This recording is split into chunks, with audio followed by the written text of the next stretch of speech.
Spanning the nerdosphere, talking about everything you want to hear. From comics to cosplay, from the cinematic universe to fan films and everything in between. It's time to get down and nerdy. Here are your hosts, James Witham and Nick Battaglia. It's episode 23 of Down and Nerdy, where sometimes we're a-holes, but we promise we're not 100% dicks. And we're not Booster Gold. No. I'm James Witham alongside Nick Battaglia. And a lot going on for us. It seems like all the time there's something going on. Well, at least every hour, because, I mean, you are going to have a kid. Like, in literally, like, any day, any minute now. Almost had a kid on Saturday, actually. It almost happened. We were, you know, if you've had a child, you know, you go through the hospital tour. Yeah. You know, just so you can see where you're going, get a better idea of what's going on. You go there early. Well, we didn't get to do ours until later. And get to the end of the tour. And guys, I'm sure you've seen your wives, girlfriends have contractions. And I'm watching her have these contractions. I'm like, you okay? And she says, yeah. So then I said, are you sure? Because we're already here. And she said, yeah. And then as we're getting ready to walk out, she's like, yeah, let's get checked out. And long story short, it was false labor, but yeah, I mean, kind of worked out because we weren't really totally prepared. But here's how you know you picked a good hospital, because you told me this. Like, you walked in all along the walls, you had, what, the bat symbol? Yeah, there were bat symbols everywhere. There were Batman symbols. I have no idea why. It didn't care, but it was a good sign. I actually talked to you about that text. I'm like, yeah, I go, wouldn't it be awesome, like, if when it's time, like he's coming, like, it's time, your wife just emits, like, a bat signal from her stomach. Like all pregnant women just emit, like, some sort of light bat signal from their stomach. And then you hop in the Batmobile, and then you just go down there. And it's like, oh, there's no parking, so you can't leave your car here. No problem, because if you got the Keaton Batmobile, you can just grapple hook your way up the side of the hospital. That's right. And just shimmy your way down into the labor ward. Plus, not only that, who's got the balls to tow the Batmobile? Yeah. You're not towing the Batmobile. You have to be a real dick to tow the Batmobile. Exactly. So, I mean, you could park wherever you wanted, but, I mean, that was a little bit of an experience, to say the least. When you tow the Batmobile, you're towing a child's broken dream, pretty much. Exactly. So you can't tow the Batmobile. So maybe I find a Batmobile that I can rent, you know, once things get closer. Yeah. Make things a little easier for myself. Yeah. What I did was, my whole weekend was just chill, relax weekend, and then my week didn't really get kicked off until Tuesday, because Tuesday I went to see Soundgarden and Nine Inch Nails live, which, holy shit! I mean, I haven't seen a whole amount of concerts in my life, but it's literally the best concert. I mean, I've seen like Alice Cooper live, I've seen Stain live, Disturbed. Nine Inch Nails is literally the best concert you can ever go to. I talked to somebody about that, and I said, hey, I'm going to see Nine Inch Nails, and she was all, like, excited about it, and she goes, it's literally the best concert, best performance you can ever see in your life, and goddamn, she was right. And I was sending her pictures and something like that throughout the concert. She goes, just fucking stop, just enjoy. Now you're digging it in. Yeah. So I mean, but they were amazing, and the reason why is because, I mean, just the stuff they do with the stage and the movements and the lighting. They spent, like, for a lighting rig, $7 million. That's crazy. So, I mean, you know, and you know, it was amazing. And it's if you're a nerd, you have to go see Nine Inch Nails, because just the technical aspect that they do with all the lights and everything else. Like, for example, here's how nerdy this concert was. The lighting rig, okay, you know how most of the time they have them hooked up to a board and stuff like that? Right. Well, they were hooked up, the lighting rig was hooked up to their instruments. So it went with their instruments, like, automatically. That's pretty awesome. So it was like the board kind of like pretty much automatically adjusted itself and just went, and it was amazing. It reminds me of a rock and roll version of those people that have their elaborate Christmas lights set up, yeah, set to music. That's what it reminds me of when you described it to me. I could see those people with their little, you know, like from that terrible Christmas movie, Deck the Halls, with Danny DeVito. Yeah. How he had that big setup set to music and his lights and stuff like that. Yeah, but, I mean, Soundgarden was great. And what's funny is that Chris Cornell actually told a story mid-set. So he goes, I want to tell you guys something. I went to bed last night late. I didn't go to bed until 7 o'clock in the morning. And he goes, and the alarm was set for 8:30. Oh. But the thing was, I didn't set the fucking alarm. He goes, the person before me who had the room set the alarm, and the alarm clock was set. So I did what anybody would do and threw the alarm clock and broke it. Pretty much. And what came out of the alarm clock but a bunch of weed? Okay. He's like, so the person All right. before him stashed weed in the alarm clock. Which is ironic because that wouldn't really wake you up. No. I went to my friend and go, imagine if you were like on acid and watching Nine Inch Nails. Dude, it'd be the best trip ever. That was probably part of the point of the light show was for that. So. You know, tonight we have the Batman thing presented by Taiwan Comic Con, which I'm going Right. to. You're going to be there for a little bit. By the way, They've got another Mega Nerd garage sale on Saturday as well. If you're listening to this on Friday, you can find that on our Facebook page as well. Yep. So we're going to that, but the best thing is actually big news I actually talked about on our Facebook page, facebook.com/downnerdy. They have some big news to announce, and I've actually been, part volunteered, part been invited to be taking part at a super podcast, which is taking place during Taiwan Comic Con's party. They have a big party on September 13th, and I've been invited to be one of the guys on the super podcast. This will be a live broadcast in front of like over 100 people, and I mean it's awesome. So I mean, I'm honored to be asked by them and be invited by them to do so. And I had to politely decline because I'll probably have a 2-week-old child at the time, so Yeah. I had to bow out. But I'm glad she'll be there representing the nation. yeah, but I mean, can you imagine like Jameson's 2 weeks old? It's like, you know what, honey? Here's our first family trip. Let's go to a brewery. Yeah, that would set a real good example. Yeah, so I mean, that'd be amazing. Just have him as little like Bottlestein. It'd be hilarious. Yeah, I'm gonna be that guy that takes his 2-week-old child to a brewery. But no, it's the podcast is going to be taking place again at the super party that Taiwan Comic Con's having. It's going to be at O'Connor's Brewing Company on September 13th again, and it's going to be which is in Norfolk, Virginia. So come out, check out the show. It's going to be huge. You got me and a bunch of other podcasters, nerd podcasters from around the region. And so it's gonna be fun. It's gonna be a drunken fun time. Make sure you make your big cardboard signs that say "Down and Nerdy" on them, so you can hold them up during Or the the show big heads and show the love. Yeah, get a big Nick head. But that's what's gonna do it for our when we did it on the weekend. Just our intro. Coming up next is what we're reading, and we got a couple of cool books actually this week. Actually, when do we not have a couple of cool books for the segment? But coming up next, again, what we're reading. Stay tuned. More Down Nerdy coming up next. Well, I know that last week we covered San Diego Comic-Con, so this time we're going to dive back into our regular format and talk about what we're reading, and it should be no surprise what Nick's been reading this week. Yeah, I'm a huge Deadpool fan, and I don't give a shit who knows that. Actually, it's not really a bad thing. You should be allowed to be a big fan of something, though. So many people that do broadcasts try and be like straight guy down the middle. No, you should be allowed to be a fan, and that goes for anybody and any of our fans as well. Be a fan. Screw everybody else. So as you all know, in the Deadpool run, if you read the regular Deadpool comics, he's married. Issue number 27 was the Deadpool wedding, and it was a big mystery of like, okay, who is he marrying? It ends up being Shikra, who was the then fiance of Dracula. So what I'm reading now is a prelude to it. It's it's like the prequel kind of thing. Yeah, it's a very prequel-esque comic. It's Deadpool, Dracula's Gauntlet, and it's amazing because what it does is it sets up how they met. How it wasn't just like Deadpool just met her and was like, okay, we're gonna get married.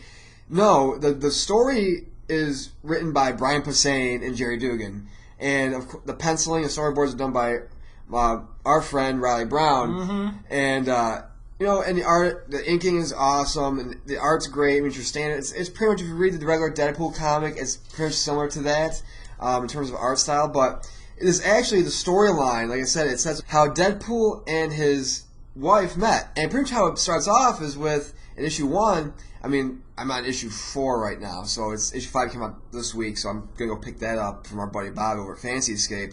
But it starts off with Dracula contracting Daredevil. Jesus Christ, I can't get Daredevil and Deadpool out of Well, that fucking they head. had Daredevil news popped up today. You probably saw it, so that's what it was. So he contracts Deadpool and says, hey, I need you to go get my wife. And he's like, okay, cool, where is she? He's like, she's way over the other side of the world. And she's in a tomb. And he goes, okay. So he goes to get her, and he pretty much has these certain amount of days. And the reason why to get her, and the reason why Dracula is marrying her is because if he marries her, he gets control of the whole underworld. Pretty much, it's pretty much that. Then it's like royal families marrying each other to expand their kingdom, kind of. And it's also because he becomes the ruler because her brothers are dead, supposedly. So, anyways, while Deadpool is off, getting her casket and bringing her back, her brothers actually show up at Dracula's mansion. Oh, of course. And are like, and Dracula's like, oh shit. He's like, I can't take over, as the ruler if they're, alive. Mm-hmm. And so, long story short, Deadpool meets his wife, and they just, there's just some instant attraction to them. And it's pretty awesome because they use this to develop, like I said, what happens now in the current Deadpool run, where Dracula is hunting Deadpool, so he's going to get, Deadpool's going back in time, getting Dazzler and fighting all these vampires and slaying them and stuff like that. So it says, like, okay, well, why is Dracula so pissed at Deadpool? It's like, well, this is why. Yeah, now you know why, because he stole his woman. Yeah, and so when you get the real backstory, but the writing is just, it's great because they introduce these new characters, like Hydra Bob, and, and stuff like that. I mean, Hydra Bob's not really a new character, but they, in the comic series, as the arc goes along, they introduce him and other characters like Wolfman, stuff like that. Right. But they have, like, statistics, like, when you jump to a panel, it's like, Wolf by Night, name, alias. It's like, really? Seriously? Like this? And but it's Deadpool like written. a bio. It's a bio, but it's written very Deadpool, very tongue-in-cheek. Like weapons, long claws, and turns into a big giant dog. Marvel's got a knack for doing that with a lot of their comics. If they're introducing a character that might not be so well known or not really specific to their multiverse, they do that pretty well, actually. So long story short, Deadpool falls in love with Dracula's fiancée, and to wrap it all up, I mean, it's still going, I believe it's a 7-issue series. It is, yeah. So, issue 5 came out, so we got a couple more issues to see, how it goes. And it's tying in very well, too. I mean, I'm currently reading both the current Deadpool run and Dracula's Gauntlet, and it's not like, oh my god, I just got started Dracula's Gauntlet and worked my way into Deadpool. It's like, oh, it mixed really well, But you read this, and it's like, oh my god, Dracula's getting pissed. Like, where's my wife? Where's this? And he ends up, like I said, Wolf by Night goes out. And then Wolf by Night comes back. Kind of, I failed. I couldn't get him. And then Dracula's like, okay, he assumes literally the Avengers of monsters. And it's Universal Monsters in a Marvel comic. So it ends with the panel of, like, him saying, the mummy. And the mummy's there. And Frankenstein's there. And it's just, Well, they were there for the wedding anyway. So. Yeah. So, but I mean, so it's pretty awesome because it's like, oh my god, I'm getting these Necro Avengers, right? And going against Deadpool, which is great. So, if you've got the Mummy and Frankenstein and all those guys, and they're like your groomsmen, what do you get them for their groomsmen gifts? What do you even do there? I'd say maybe a car battery for Frankenstein. That would be nice. Maybe like a nice gift certificate to like a hairstylist for the Wolfman. Get some grooming. Take him to PetSmart. Yes.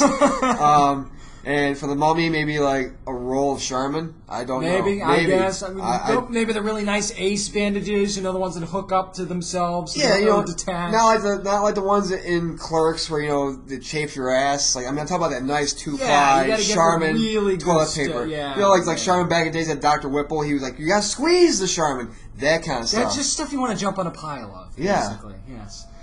I'm just curious, what would you do? What would you do? I mean, what would you give him? You can't get him a gift certificate to Best Buy. That just wouldn't make any sense. No, you can't really, give the mummy, hey, go to a roller coaster. Here's a trip to a theme park, and then his rat gets stuck in a track, and it's see what happens when the mummy unravels, man. It's not pretty. It's not pretty. It looks kind of like. Well, I mean, I've seen Cody early in the morning. It looks like Cody when he's early in the morning. Oh God, you had to. Oh wow. It's not a pretty sight. No, it's not. Not at all. Angry, too. So that's even worse. Angry and just full of piss and vinegar. Yeah, pretty much. One more than the other, of course. Yes. So now you're reading something, Don, that's actually we talked about kind of last week during our Comic-Con episode. and it's done by one Robert Kirkman. Yeah, and I actually added this to my poll right before the announcement was made about Outcast being a series on Cinemax. It's going to be coming up. So it's actually done by the Walking Dead creator Robert Kirkman, art by Paul Azteca, and colors by Elizabeth Brittweiser, kind of a German name there. And here's one thing that I noticed before I dive into this. Your wife is German, like full-on German, and you can't say the German name. Well, if I did it... You've been together how long? If I did it the German way, if I look at it and really study it, it's Breitweiser. Okay. That would be the German... Honey, there you go. That would be the German pronunciation of the name. But one of the things that was interesting about this book, before I get deep into it, is normally the lettering is just kind of there in a book. But for this one, the letters by Wil Wheaton, it jumped off the page. It was a very unique lettering style. When there was an enunciation, it was just drawn differently. It was presented differently. Right. And, that's typical for comics anyway, but for some reason, it just jumped off the page. So this was one of the first times I read a comic and thought, wow, the lettering really makes a difference. That's kind of like going back to Deadpool's Dracula's Gauntlet, like just with the art in general, like it really pops. Like it's very detailed. When his wife, she transforms into this beast from time to time, she's pissed. And it's just like the transformation sequences they show panel by panel, and just finally it's very detailed. And it's like it's very, very sexy. Now I will say that the art, it's okay.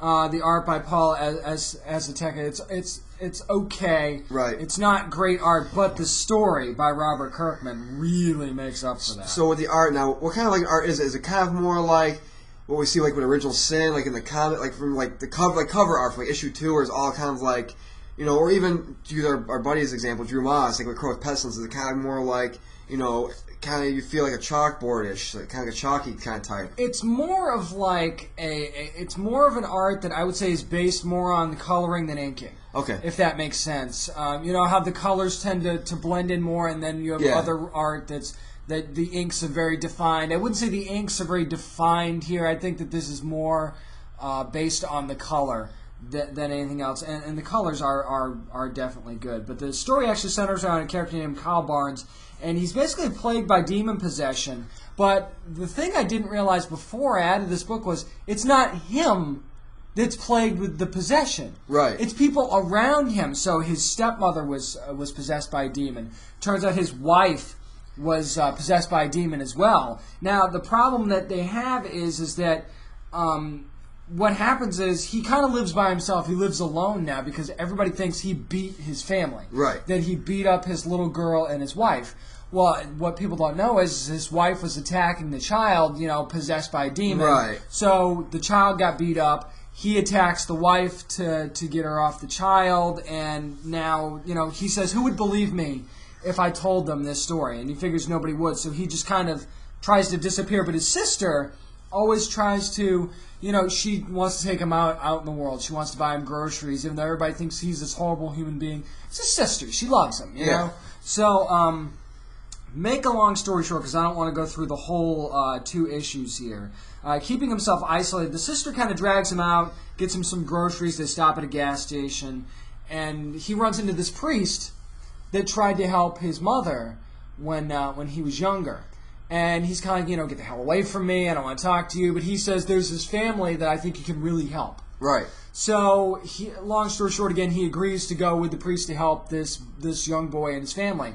And the boy's clearly possessed. The actual first issue starts out with this boy and his family, and he's basically gnawing off his own hand. This actually reminds me, if anybody's seen The Exorcist, it's like the one priest, when he the younger priest kind of follows the grizzled veteran or whatever into this home of this, possessed, child. So, or with Reagan. So it's kind of like, that's what I'm getting the basis of. It's kind of like a prequel kind of thing, like how he became to know this priest and just... It's very Constantine-esque too. Yeah, anytime you're talking about demons, there's going to be winks and nods to storylines like that. But it definitely took a nice, unique take. They bring him in to talk to this kid, and he's like, "Don't look directly at him." And the kid he says he knows Kyle. somehow. So Kyle's like, what the hell are you talking about? You don't know me from anybody. And then he Yeah. starts calling him an outcast, and he says he needs him. They need him, he keeps saying. And it's very creepy. And then all of a sudden this boy just attacks him. I mean, just jumps on him, just grabbing him, hitting him, kicking him, everything. The priest tries to help. The priest gets kicked in the face. So they end up going back in. They take a break. They end up going back in, and he attacks Kyle again, but this time he bites his hand. But when he bites his hand, the blood from Kyle's hand drips into the demon's mouth and burns the child. Whoa. And the demon comes flying out of the kid and takes off. So Kyle's like, what the hell just happened? It's kind of like a holy water effect. Yeah, and the priest is like, I've never seen anything like that before. I told you that you had a gift. I knew you could help. And he's starting to think, wow, maybe I'm not a loser after all. And even though these demons seem to follow me wherever I go, now I need to know why. Because clearly this is something that I was meant to do for some reason. Can I kind of guess, though, how and why the demon flew out when the blood touched him? I think, and it's just a wild guess, I haven't read this at all, but just knowing what I know from this horror genre and just the demon genre in general, something's got to happen. There's got to be something maybe down the line in future issues where he finds something like his father was either an angel, some sort of archangel, or just like a priest or some high priest. I'm thinking that's probably where they're going to go. The mother, they don't really talk about the dad because he is adopted. Right. So he ended up being adopted by this family, the whole family. The father was a bastard, used to beat him up, and then the mother ended up being possessed after that. So, but his biological father probably was going to be some sort of like archangel. I would think so, but they don't really mention a whole lot about his biological parents. Now, in the second issue, which just came out, Kyle goes and visits his mother, his adopted mother, in the hospital, and that's a little, he's like, I used to hate you, and now I understand maybe you were the victim too, kind of thing. And his brother-in-law, who's his sister's husband, thought he was a bastard too, and he's a police officer. Right. So he's been watching him the whole time, and they finally they run into the stepdad, and Kyle beats the shit out of the stepdad in the street, and his brother-in-law sees it, breaks it up, and then he says, that's the guy that used to beat us when we were kids, and then the cop beats the guy up too. So it's very like Sonny from The Godfather-esque. Kind of, yes. And the cop brother-in-law actually said, if I see you in this town again, I'll kill you myself. Wow. And then, of course, the cop does the whole, nothing to see here, folks, kind of thing. And then at the very end, I want to fast forward to the end of the second issue where a guy that was in the priest's church earlier in the second issue shows up at the hospital with Kyle's adopted mother and talking to her, and she's basically catatonic. Right. We can't tell if she's in a coma or if she's catatonic, but he says, you've tried so hard to keep us from him, and he'll never know how much you tried to fight, and now we're going to get him anyway. And that's how it ends. So it was very creepy. It's like, who is this guy? Is he like head demon guy, or who is this guy? So it was very interesting, and I got to say, for a $2.99 book, a lot of pages, a lot of content. One of the other things that jumped out at me was the ads are at the end of the book. Right. So there's and I know that you have to have ads in comics. I get that. And, sometimes you read Marvel and DC, they're kind of in between, they're in the story, so it's almost like a commercial during a TV show. So you're like, damn it, I just want to get to the next page. So this leaves them to the end, so there's no breakup in the story. It's all content, which I thought was a really cool thing to do. And I got to say, I would definitely say, put this in your poll now. It's going to be one of those books that the story, you feel bad for this guy right off the bat. Kyle, you feel so bad for him. Right. And even though, you don't know whether he beats his family or not, and then you find out he really didn't. That's not the whole story. But, from the get-go, you feel bad for him. You see how much in squalor he's living, and you're like, what the hell happened to this guy? Yeah, going back to my comment, Deadpool, Drago's Gauntlet, I didn't give it my rating. I gave it its definite poll. I've noticed my polls a lot. I've had a lot of like 7-issue sets, and 4 it's not 4s. Necessarily bad. No, I have a lot of monthlies or short weeklies. But the penciling by Riley is great. The art's great. And what's great is they kind of set it up, like I said, the story is done by Jerry Dugan and Brian Posehn, so it's kind of like Dugan gets like kind of a half, and Brian Posehn gets kind of a half. Right. But it's set up so perfectly, like it melds together. It's not like two different total mindsets. The way how they show how Deadpool meets Shikla, his wife is pretty astounding because, like I said, it's kind of like, at first he was like, "Whoa, you're kind of a crazy bitch," and then he's just like, "But you're my kind of crazy." It's really great. Just like you see the relationship that they have, and they introduce different characters from the Marvel universe, like Blade's in it for a little bit. MODOK is in it. They get captured by AIM, so of course you're gonna have MODOK in there. Of course, yeah. But it's really awesome. It's a definite pull. I felt the same way about Outcast, and as I was, and it's very. Now I will caution you with this. It's very graphic. There's a lot of heavy language in it too, so definitely not when you want to sit down and read with the kids. It's very well from The Walking Dead. You would kind of assume that anyway, but it actually made me start thinking as I finished reading this, because I'm not a Walking Dead fan. Because zombies, I don't like zombies. I don't like any zombie crap. I don't like. You don't like the original George Romero's Dawn of the Dead, though. I mean, it was okay, but it's not my thing. Really? It's not really my thing. I mean, it was okay. I saw it. I didn't love it. I didn't hate it. I thought it was fantastic. I love George Romero's work. It just wasn't. It's zombies in general. It's not. It's got nothing to do with him. Right. It's just zombies in general. I hate the whole. It's oversaturated. The market's oversaturated. But it actually made me think, because people always tell me, "Oh, you need to try The Walking Dead because it's not just about zombies." When I was done reading this, knowing that Kirkman's a part of that, I'm like, well, maybe they're right about The Walking Dead. Yeah. Maybe I do need to check it out. And Kirkman even said, at Comic-Con last week, he was like, demons aren't going to be the next big thing. And I've always been more fascinated by those kind of stories, so that's one of the reasons why I wanted to check out Outcast in the first place. And the thing is, too, is because the zombie apocalypse, I'm sorry, people, it's not going to, as much as of a nerd or geek you are, there's so many different vibes. Like Neil deGrasse Tyson, I believe, explains like why it's never going to happen. Yeah. But if you believe in the occult or you believe in the demonic possessions, which in certain cases is a real thing. Yeah, I mean, as far as the zombie apocalypse goes, not a believer. If you're a believer, hey, that's your thing. Not going to judge you. Build your bomb shelters. Get the canned pudding down there in the canned pudding. What the fuck? It's a Walking Dead thing. Okay, it's a Walking Dead thing. So, get in the little panic room shelters with all your canned goods. And nice. I will see you there if it ever happens. I'll knock down your door and I'll see you there. But to me, it's not going to happen. So, no, but demon possession, there's some crazy stories out there, and maybe they're true, maybe they're not. But this is more. You kind of almost feel more like this could happen. Yeah, than a zombie apocalypse. And that's the thing too. It's kind of like like my mom, for example.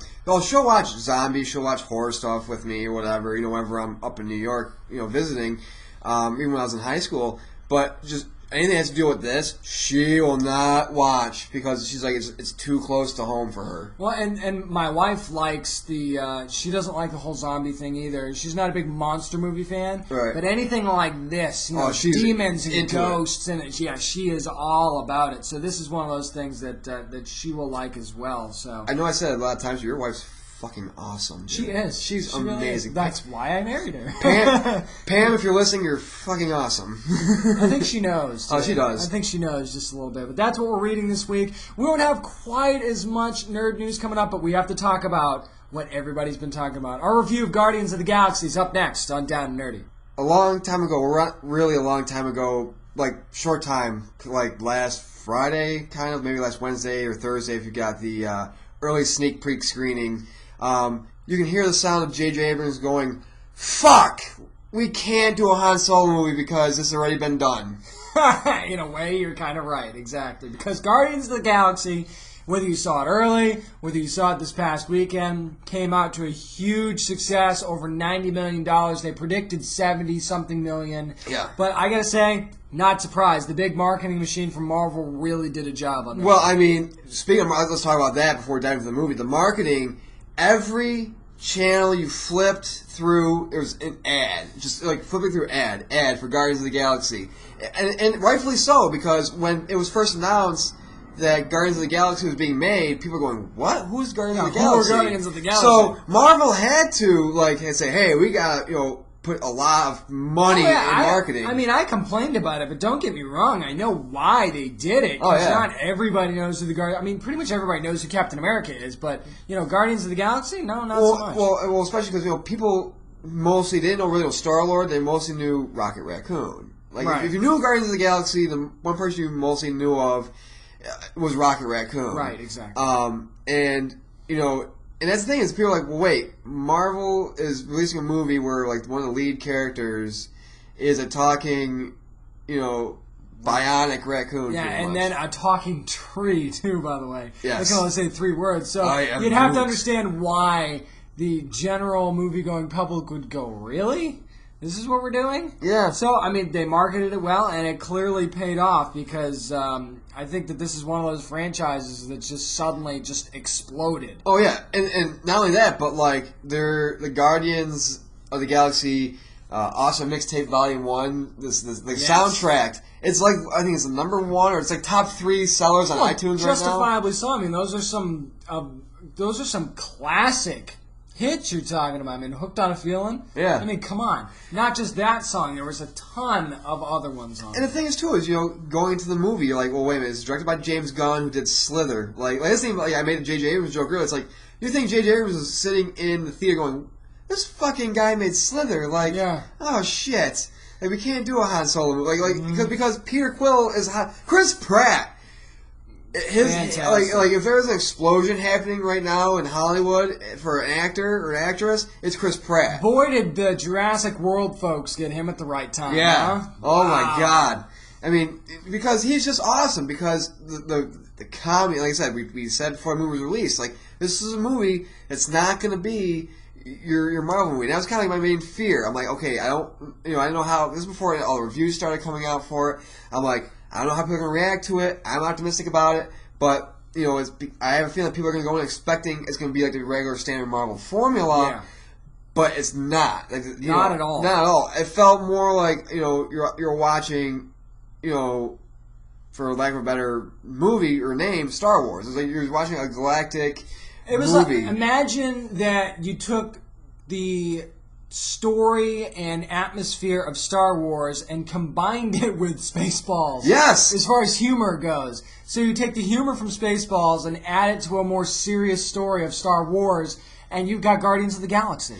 And the thing was, too, is what was great is that the movie, when they're going to places like nowhere, or these backgrounds about people, like when they're just giving you backgrounds about who the Guardians are when they get captured and arrested, they're not beating overhead like, okay, this is who this person is, da-da-da-da-da. They do it in a much lighter, hey, here's who this guy is, just quick background, no need to get in depth, right, like too heavily deep into it. When they went to the Nova's planet, they didn't really go in depth as to what it was and who they were, but they also gave you that feeling like it wasn't necessary, almost like it was another Earth-like planet, and that's all you need to know, kind of thing. Yeah, and the reason why, too, is I think because, this is Guardians of the Galaxy. This isn't just their galaxy because they're going to be tied into, more than likely, Avengers 3. Right. So, I mean, this is like, they even make an Earth reference, too, after it. I mean, even in the beginning of the movie. Yeah, I mean, it'll Peter be Quill there. is abducted, by Yondu on Earth, and, the Ravagers. And so it's really great. And holy Christ, Yondu was amazing! He really was. They cast that very, very well. Before we get to that, though, can I say that opening scene with Peter Quill and his mom? Oh, my God. And I was not prepared for that. No. I was not ready for that at all. Because you think, like, in most movies, like Marvel-wise, they start off kind of like, they build up, but it's more like higher-spirited kind of thing. No, and I'm not. This isn't really a spoiler because you've seen the movie. You've seen the movie. Well, that, but just also, it's right at the beginning of the movie. His mother's dying of cancer. Yeah, and she dies. Like she'll take my hand, and he doesn't because he's just like she's not going to be here anymore. He's a little kid, and it ties into like why he has the whole headphones on and why he's so protective of this cassette tape. Yeah. Which, I mean, when they're arresting him and they're going into the prison and one of the guards of the prison puts on the headphones. Oh, yeah, it's in the trailer. And he basically, from the trailer, and he basically tries to attack this guy and he gets, what's not in the trailer is how much he gets tased for trying to get this cassette player. And then when they're trying to escape the ship, they're basically, things are, they're blowing up around them and they're getting ready to get caught at any second, blown out of the sky. No, he goes back for this tape. He has to have it. It's that important. So it's a theme throughout the entire movie, kind of. And I thought that was a really cool thing. And it was a really good thing because it tied together a bunch of important things that happened at the beginning of the film. And it was just, like I said, it was amazing because, going into it, and Bradley Cooper was amazing as Rocket. Like, it didn't sound like Bradley Cooper. No, it didn't sound like him at all, which was very cool. I thought I was like, wow, Bradley Cooper can do that. I didn't know he had that in him, kind of thing. I mean, obviously the dialogue, yeah, he had that in him, but the ability to kind of alter the voice like that, you never really thought of Bradley Cooper as like a voice actor. Yeah, but he really did a good job. By the way, it was brought up that I think it was James Gunn's brother, I believe. He did the motion capture for Rocket, I believe, and or maybe not Rocket, but he did for a character. And there's this scene where we're standing in the room, and Rocket just goes like, "Okay, right now we're just a bunch of assholes or pricks standing in a circle." That was improvised. Yeah, So I mean, it was great. I think it almost seemed like a lot of Rocket's stuff was improvised. I know it wasn't, but it came across like that way, and that was a very cool thing. And I think that the Drax character, I didn't expect as much humor out of that character, but the way he took things literally, like when he was talking about killing Ronan, and Peter Quill says, you can, and he does the throat slashing motion. He's like, why would I touch my finger to my throat? Well, I want him to die. Well, that's the thing. Like that. Dave Bautista, he's a wrestler, former wrestler with WWE. When he was brought on, people were, okay, he's just going to be the muscle guy. He's not going to be good in acting. Like, he was the biggest risk of everything. He played it and that's what benefited was the fact that he played it so deadpan, and that Drax was so deadpan as a character that it worked. He was great. Fantastic. He was phenomenal. You really got to get it only because he's the, I guess, non-actor of the group. I think you got to give him more credit than anybody else because wow. I mean, granted, he has less to do as an actor with a role like that, but he did exactly what he was supposed to do and added a humor element into it. Well, that's the thing, like you two talk about why I touch my fingers to my throat. There's another scene where, Star-Lord is like, I just went right over your head. He goes, it would not go over my head. Yeah. I would jump over and I would jump up and catch it. And when he casually calls Gamora a green whore is to get ready to walk in to beat up, to go after Ronan, and she's like, hey, what the hell, kind of thing. So there's just a lot of random, and I really like that kind of humor. It's just sort of random, and it just sort of happens. And that's the thing. Zaldana's Gamora was great, or Gamora, I should say. But you look at him. We talk about Ronan, the accuser, and here's the thing: the only problem I had with this movie, I love the movie to death. It was great. It was really, I think, one of the, as of the summer right now. I don't count Captain America because I count it as a spring. Yeah, best summer movie of this year. Definitely. But what I kind of confused me a little bit was that Ronan, one thing I didn't like was that of course, Thanos is in it for a little bit, and he speaks and everything. Ronan does shit to Thanos, like he talks back to him and everything else, and Thanos is kind of like playing it off as that dad just goes whatever. Yeah, he just kind of takes it, which, I mean, I realize that's your family, but still, this is Thanos we're talking about. The Thanos I know would have said, you know what, screw you, I'm going to come kill you now because I'm Thanos, and nobody talks to me like that. Yeah. I mean, that's the thing that, I didn't get. Like, wait a minute. This is before, what happens with, we find out, because this is going to be the Infinity Gauntlet, what happens with one of the stones, and, it's like, well, wait a minute, this is before Ronan's kind of like almighty and powerful and stuff like that, and, he's just a whipping boy to Thanos, and it's just like, it's the roles reversed. Like, really? Like, Thanos isn't that, I want to say, I'm trying to think of the word, he's not as adamant or as hardcore of an evil guy. Like, when you see Thanos, it's kind of like, he's like a pushover. Well, he's literally the most feared, should be the most feared guy in the whole Marvel universe. And one of the things that got me was when Ronan's standing in front of Thanos. Yeah. At one point, he summons him, so Ronan goes to Thanos. Thanos sits there, and while basically Ronan's failed him at this point, Now, the Thanos, I know, would have been a little more forceful. He would have got up off his chair, maybe grabbed him a little bit, tossed him around a bit. That's Thanos, and that didn't happen. So if there was a miss, I think that was a miss. Thanos was like the father where he's in the recliner all day, and he's like, oh, hey, why are you going to go destroy the world? Grab me a beer, will you? Yeah, like he's aggravated. Like he's that dad that's kind of like pissed off at the world, but he's not going to get up to do anything about it kind of thing. So I think that was kind of a miss. Another thing for me, I could have had more Nebula. Yeah. My God. I thought that she was fantastic, and I thought some of the best action as far as fight sequences in the movie were Gamora and Nebula. Yeah. And we didn't because they're sisters. You have that close. Yeah. That close thing, We didn't get enough of that, I think. So I hope that they revisit that character at some point. But I just think the humor throughout the whole thing was great. But the feelings that were brought out in this movie, right? It got kind of deep at times. I know you and I were talking about Groot. When he's protecting them there at the end. Oh, dude, I was going to cry. And Rocket says, don't do this, you're going to die. And he gives you this kind of sad, I am Groot thing. No, we are Groot. Yeah, we are Groot. That's what it was. And then, of course, it happens at the end, and he's, in pieces. And, Drax and Rocket kind of have a moment there towards the end. And the team slowly comes together, and I think that was part of it. But that means that they don't come together literally until the last 20 minutes of the film, pretty much. Yeah, it's very slow and progressive, and it's basically a group of outcasts that didn't have friends, and now slowly but surely they kind of do. I wouldn't say outcasts, as Peter Quill said. He goes, "I see losers. We're losers." Mm-hmm. As in, not that we suck, but we've all lost something. We've lost planets. We've lost family members. We've lost friends. That's what brings us together.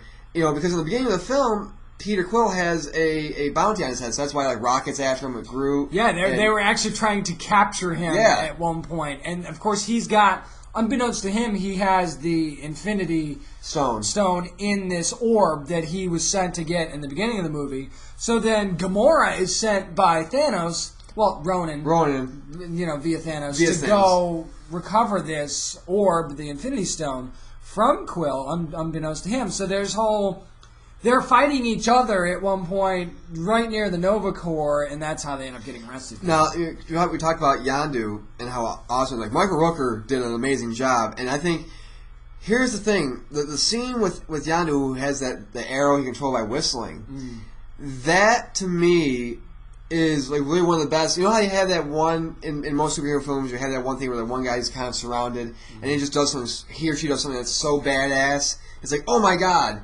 Well, the scene with him, the arrow, is kind of like, to me, what the scene with Quicksilver in X-Men Days of Future Past was. It was like, oh my god, this is so badass. It's like that badass kind of moment. Or even like with Hulk in the Avengers, where he grabs Loki and just bashes Loki and stuff. Yeah, it was a moment from a character you didn't expect to have a moment. And when that thing just shoots through all those guys and he just whistles, down it's they amazing. all go. Now, and the thing about Michael Rooker too is Cody would say he's a that guy. Oh yeah, he's a that guy. He's a that guy. You put him in the not anymore though, because with the whole Walking Dead thing. I mean, he's right. Well, he was a that guy, not so much anymore. But I mean, he's one of those guys where if you put him in the right situation, he's going to excel. And I think he showed that as Yondu. And I like when he opens up the orb at the end. And he sees the troll doll there. He just smiles like that son of a bitch because he knows kind of thing. But it wasn't like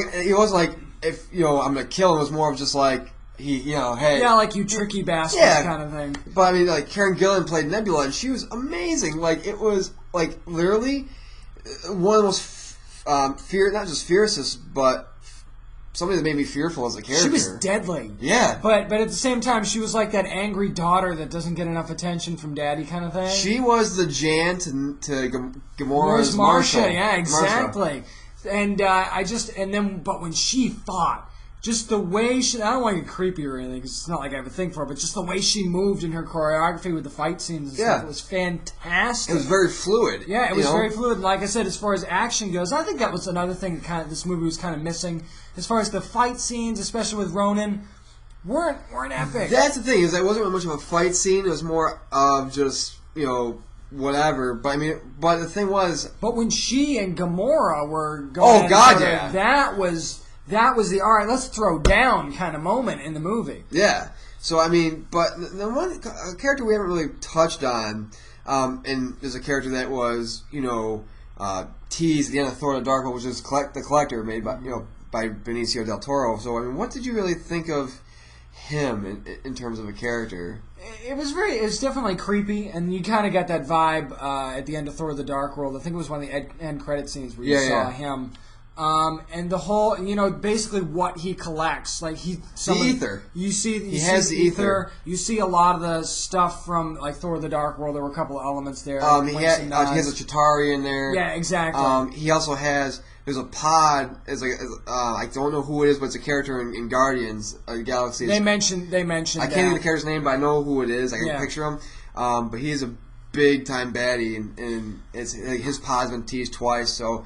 It's kind of like I said, he had a couple pop culture things, but like I said, he has like stuff from past films in there. One of them being the ether, which is another Infinity Stone, pretty much. Exactly. To me, it was like I kind of expected him to play a bigger role, and I didn't expect his.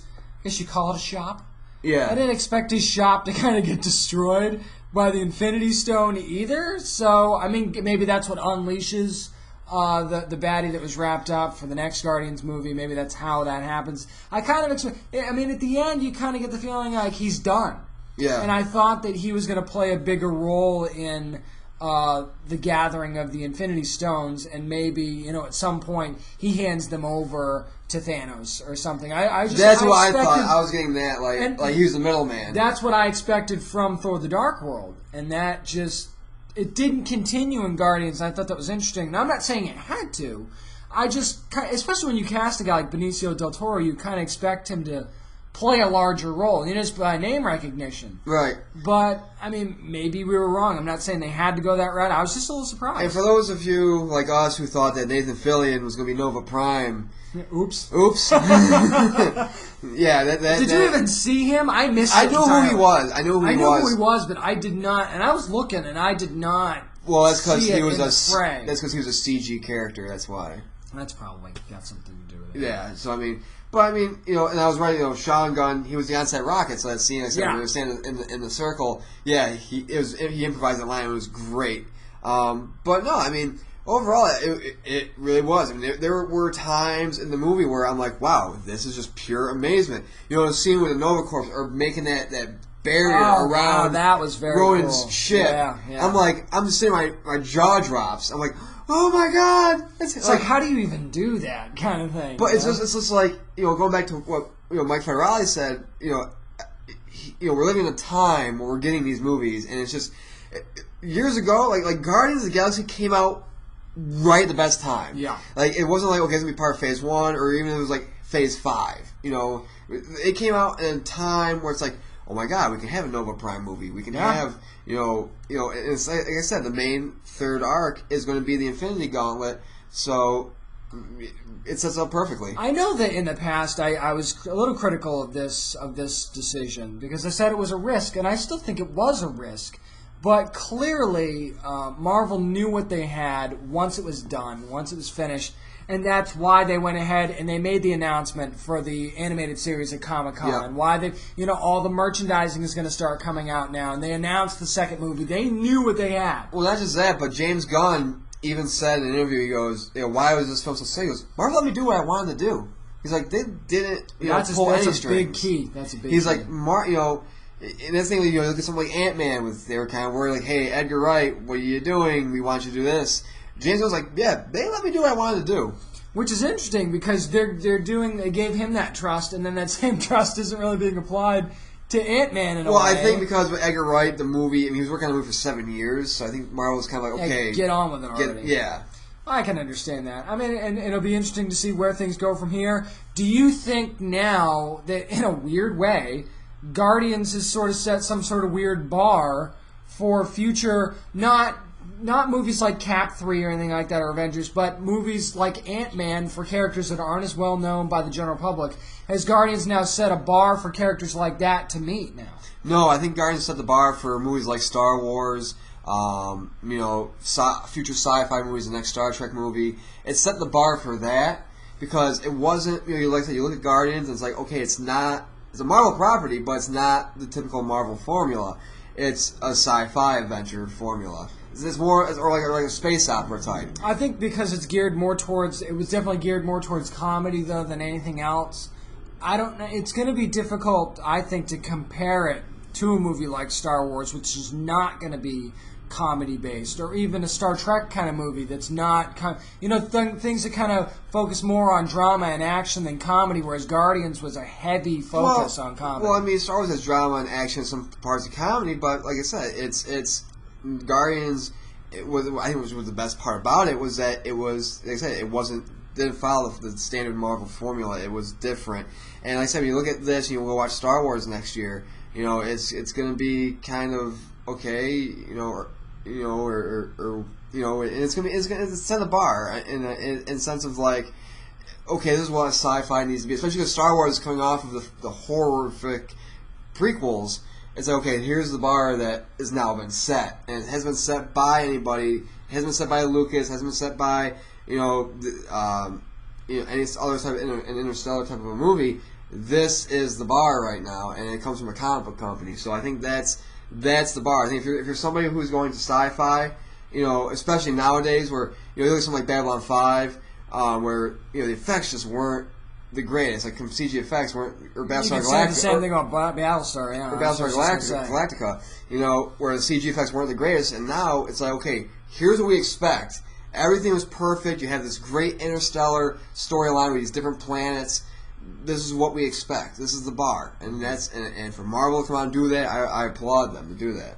And I think they definitely did a good job, and we'll be looking forward to anything else that comes out with Guardians of the Galaxy. But we've got plenty more to look forward to. Going to talk about a ton of nerd news up next on Down and Nerdy. Well, it's that time, boys and girls, nerds and nerdettes alike, where we go around the interwebs and look up the hottest and best nerd stories from around the interwebs that Al Gore created. It's time for what, James? Nerd News! And for the first story, well, deals with webheads. Basically, it does, because Sony is at it again. We've already talked about Sinister Six, and we'll talk a little bit more about Venom here in a second, but this time, they're going for more of a female-centric vibe, because Entertainment Weekly is confirming, Deadline's reporting that Sony is developing a Spider-Man spin-off starring a female superhero, and they're saying this would be the first, and it would not be the first female superhero comic book movie ever, because you had the awful Supergirl movie, Catwoman movie, and Elektra. Those count, even though they were bad. So, yeah. I mean, my first thought initially was, okay, where do we really go with this? Well, here's the thing, too, is I'm a big Spider-Man fan, and he's my favorite hero. As am I. He's my favorite hero. Okay, so they moved Amazing Spider-Man 3 to 2018, correct? Yes. Sinister Six movie is probably going to be the next movie, which is coming out, which is going to be helmed by Drew Goddard and Cabin in the Woods. Right. Sony has one major comic book property, that's Spider-Man. So what they're doing is they're trying to take the Marvel approach and expand Which I upon don't blame them for. But here's the thing, though. You can do that with X-Men, because it's a big team. And you've got several named characters you can split off with. So Fox can do that with a big franchise, but Spider-Man, you can't, because it's a singular kind of character. You have Black Cat in there, and Spider-Girl. Which is the route that they would probably go with this, is Black Cat. But here's my two problems with this movie potentially happening. And I don't think it's a bad thing, necessarily. I'm not saying that the female hero shouldn't get a movie. For me, it's more of an I'm not saying that at all. What I'm saying is, my first question would be, where's Spidey during all this? That's the thing. It's like, so they're doing a Sinister Six movie, but Spider-Man's not there. Really? Now they're going to do a female-centric movie, and Spider-Man's not there. What the hell is he doing then? Yeah. So where is he? And then, of course, if you're going to do this, don't you kind of have to introduce this character in the Sinister Six movie then? Yeah. You pretty much do. Because then it wouldn't make sense to just have, let's say it is Black Cat. And they could easily do that. I mean, if she's still working for Harry, maybe she realizes, hey, he's a bad guy, somebody's got to do something, and she takes up the Black Cat mantle. That makes sense. But at the same time, if you don't introduce that in the Sinister Six movie at some point, then you can't just randomly throw her out there. I mean, that's the thing is that we differ between the comic run and a movie. It's like with a movie, you're stretching it. You have X amount of minutes you got to fill. You have X amount of movies you got to fill certain dates. Black Cat, I'm sorry, it's something that she could be a sidekick in a movie or have a cameo. It'd be a secondary character. But as far as holding her own movie, I don't know if that's possible. I mean, we're already talking about if Black Widow can hold her own movie, and now we're thinking Black Widow. Cat. I think Black Widow can hold her own movie if it's her and Hawkeye. I'm just saying, if you're thinking that, if we're questioning whether or not, and I'm not just saying us, people in general are questioning whether or not Black Widow could do it, why the hell makes them think that Black Cat's going to be able to do it? Right. And I mean, I understand you could go the Spider-Woman route with Jessica Drew. You could do that too, but where's the foundation for that? Well, that's the thing, is that, that's my problem with this whole, with Sony having the rights to Spider-Man. And Spider-Woman would be great. I'd love that. Well, I don't see how you do it. But here's the thing. So you're Sony. Amazing Spider-Man 2, even though it made a bunch of money, a lot of fans are like, okay, we're not so high on this, as an arc. It's for not a movie. as good as it should be. Yeah, it's still pretty good. Well, not pretty good, but it's still good enough. But it's not as good as it should be. And it's like, so now you want to expand upon this universe, and it's like, but you're only one character, so you're stretching out way too thin. Here's the other problem too. Where's the focus on the anchor of the franchise? You're already being criticized for your first 2 Spider-Man films, so you're going to try and solve that by pushing him off to the side for, 3 years, 4 years? Yeah. Something like that? 2018 is when he's going to be back on the screen. You're going to make us wait 4 years for your anchor tenant, as it were, to come back into the fold. So where the hell is he during all this time? Now, I realize you could make a few movies and the time elapsed could only be a couple of weeks because it's the magic of Hollywood, so it doesn't have to be a 4-year gap. But at the same time, if I'm watching this movie, or if I'm watching Sinister Six, if I'm watching the Venom movie, which we'll talk about here in just a second, my only thought in the back of my head the entire time I'm watching it, no matter how good it is where the hell is Spider-Man during all this? I think that's the thing, is that like I said, Sony. They tried. Like I said, they're trying. And I applaud them for trying to say, hey, here's our big properties, our big moneymaker, let's see if we can stretch it out. But when you look at it, like I brought up the whole comic angle, Storm has her own comic, Black Widow has her own comic, so Black Widow comics is actually pretty amazing, by the way. It's very dark. Brutal. It's way more brutal.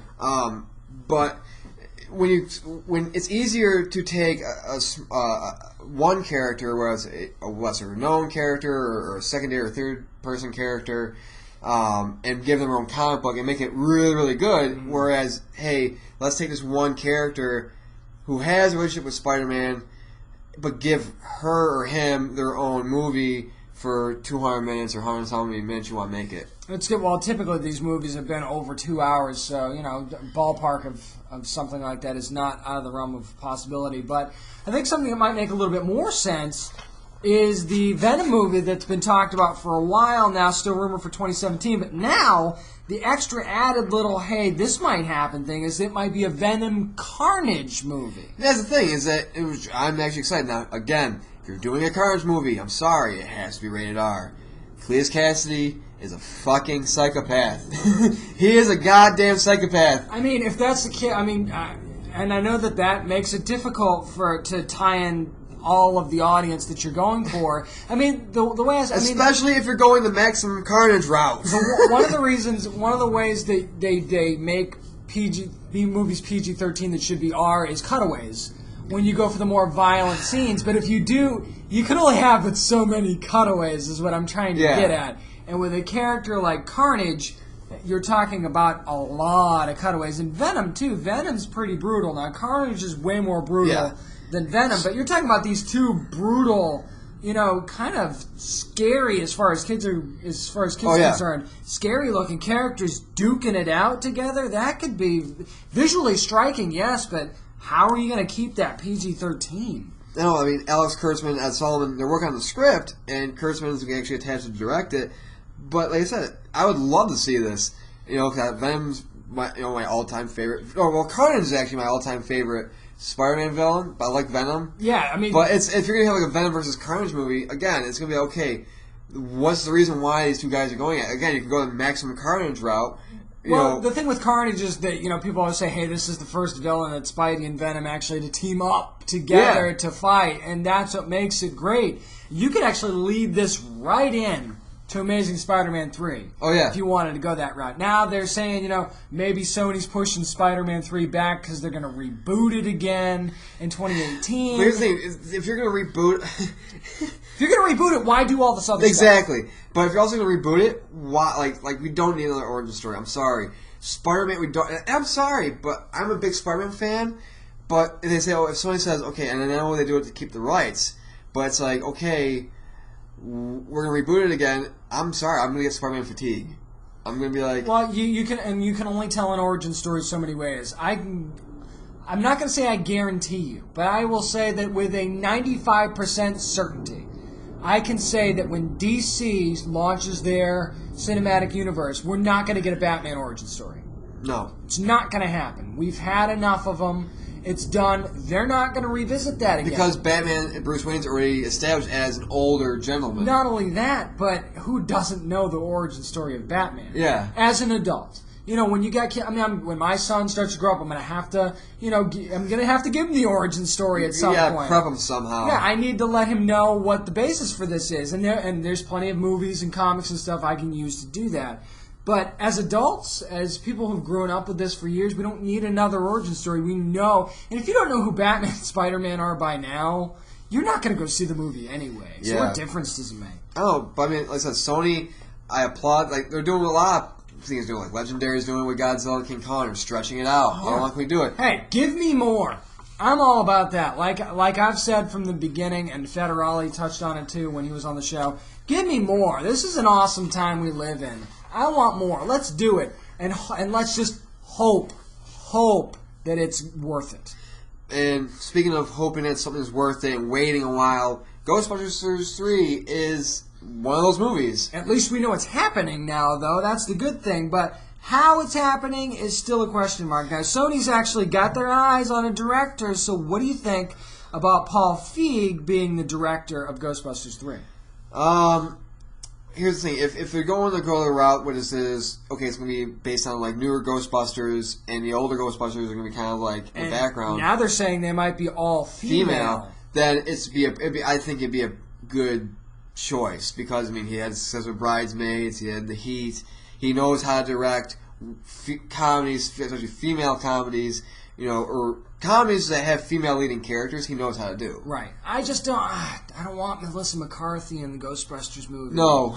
And she's been in pretty much everything he's done. It seems. Well, aren't they married? I think. Are they? She's married. I don't really keep up with that sort of stuff, so I have no idea if he's married. If they are, I guess it makes sense. Now you want to hang out with your wife. But I'm getting tired of her too. Her in the damn movie. I'm getting tired of Melissa McCarthy he did Bridesmaids and The Heat. She was in both of those movies. So what do you think's going to happen? And I don't necessarily want Kristen Wiig in the movie either. I don't know who you cast. It's going to be probably like younger people. And I think you have to do it that way. Now, I kind of gave it some thought because I wasn't really high on this choice myself. So, one of the names, what about Barry Sonnenfeld, who did Men in Black? He did Addams Family. Right. It's still, you kind of got that supernatural, alien-esque kind of thing that he's done in the past. I think he could probably do it justice. I don't know if with an all-female cast, if he's maybe the right choice or not, but, look at what he did with, like, the Morticia character in the Addams Family. He knows how to direct female characters, so it's not like he couldn't do it. I would like to see either A, Shane Black, or B... Shane Black would be interesting. Or B, James Gunn. I think he's got a little too much on his plate to take this one, but that would be a good choice too. I thought about, just because of the camaraderie aspect, right? John Hamburg, who did I Love You Man, which I loved. So if it was going to be a male... If it wasn't going to be female, so it was going to be a male cast, the way he writes, kind of buddy movies kind of thing, I think would be an interesting choice as well. Now, he doesn't have that supernatural vibe, but... What about our Lord and Savior, Kevin Smith? Oh, I would like that. Would he want to do it though? I don't know. I mean, he's kind of going more towards the horror route with Tusk and I stuff. don't know if in Red he's. State. I don't know if he's. I don't know how big of a Ghostbusters fan he is. I can Well, I mean, imagine he's a nerd, he probably so- is, but I would love. Oh my god! I just saw this. I would love to see a Kevin Smith directed Ghostbusters movie starring Patton Oswalt. that would be interesting. What about Simon Pegg? Let's get Simon Pegg Yes. in there too. Yes. Why not? Why not? Why not? I think that would be a cool idea. I would like to see. Don't have like teeny bopper Ghostbusters. Have like guys that are in like their mid-30s kind of thing. What we're going to do this weekend after the show, we're going to tweet Kevin Smith. We're going to ask him. We're going to go point blank right at him, see if he responds. We're going to ask him if he'd be interested in directing the Ghostbusters movie. Yeah. Because we want to start a viral thing here now. We want to see if we can get him interested and see. Not that they would pick him, but you know. No, but I would actually. I would just want to know if he would like to do it. And we're going to tweet Patton Oswalt and saying, "Hey, Why not? Would you be interested in if you were approached to be in the Ghostbusters movie?" I mean, I'm glad that we're going to get another Ghostbusters movie. I think that just like anything else, we should be concerned that it's this much farther removed from the other movies. But you can't make it. You can't really make it the way it was before because two of your cast members aren't going to be available. Well, I mean, Bill Murray was one of the main reasons why. You know, it's like he's like, "Oh, I don't want to do it." It's like, dude, you're not. I mean.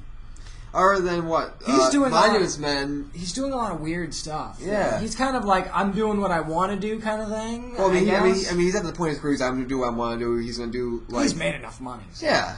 You know, but I mean, he's done. You know, I believe he was in Grand Budapest Hotel. So he's doing like all these artsy. Which is fine. Which is fine. Bill, go for it. We'd love to see you in this movie. But I would have liked it if like the centered around, you know, of course, Harold Ramis is dead. We all know that's sad, but if it was like his some like this new entity kind of like started haunting the Ghostbusters, ended up being him, or he ended up being a ghost, and it you know. I still think that a good angle could be a whole a sibling of one of the Ghostbusters wanting to start it back up again, kind of thing. See, or like Egon's brother, like I said, you could tie it in, like make it personal. You know, Harold Ramis was a great man, great director, and just a great comic legend.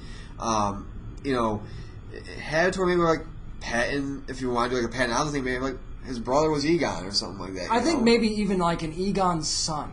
Yeah. Egon's son. Egon's passed on. Yeah. Now, and to honor his father's legacy kind of thing, he wants to bring back or maybe they're forced somehow to bring back the Ghostbusters, and he's like, my dad wouldn't sit back and wait and just let this happen. He would take action, so we're going to put a team together kind of thing. Yeah. And then involve Dan Aykroyd in that. Go to him and say, hey, Ray, we need your help. We're putting the band back together kind of thing. Yeah. I want to honor Dad. So maybe that's the route that they go. But I think hopefully, that'd be cool. but don't make it like where it's Blues Brothers 2000. No. Don't do that. Don't do that. No, We're getting the band back together because and I don't think Jay is dead. I don't feel like you have to reboot it.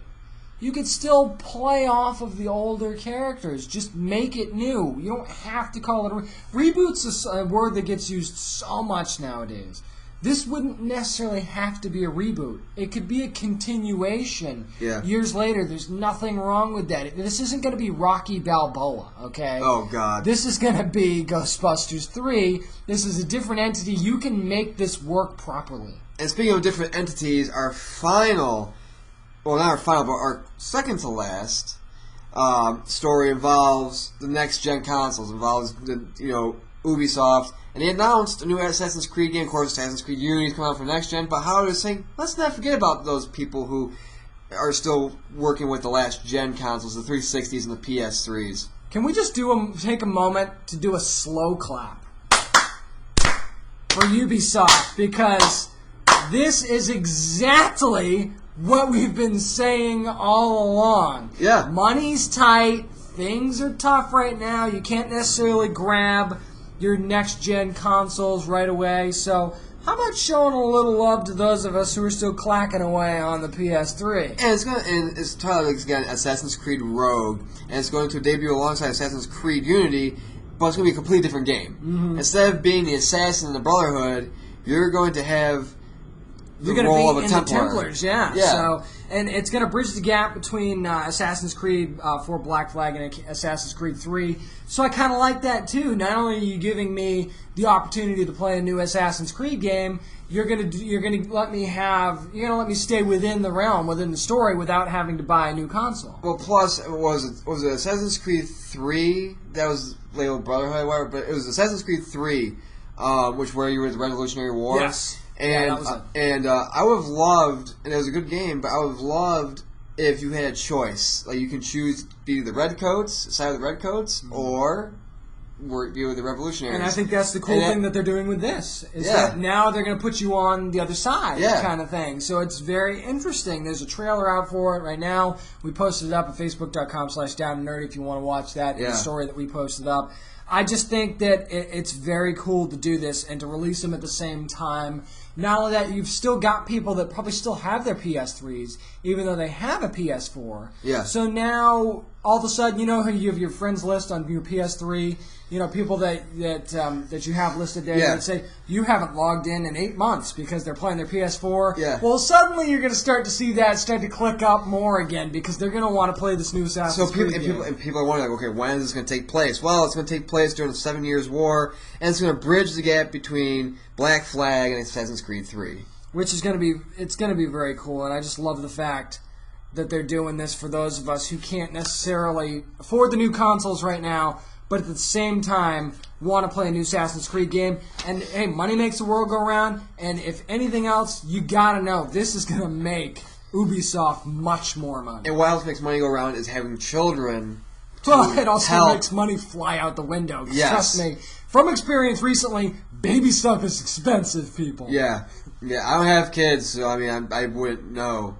Just like Kevin Hart said, you're going to learn today. Yeah. You will learn eventually Eventually. how expensive baby stuff is. Yeah. Of course, they might have hoverboards by then, so that'd be pretty cool, right? Are you saying I'm not going to find anybody until, like, I'm being the 40-year-old virgin They're kind of working thing? on it, dude. It's going to happen soon. No, what I'm saying is you're like, but your tone, you're like, oh, they'll have hoverboards by the time you have kids. I'm like, dude, I'm 25. You're 25, not 35. But I'm young, you son of a bitch. I got married at 30.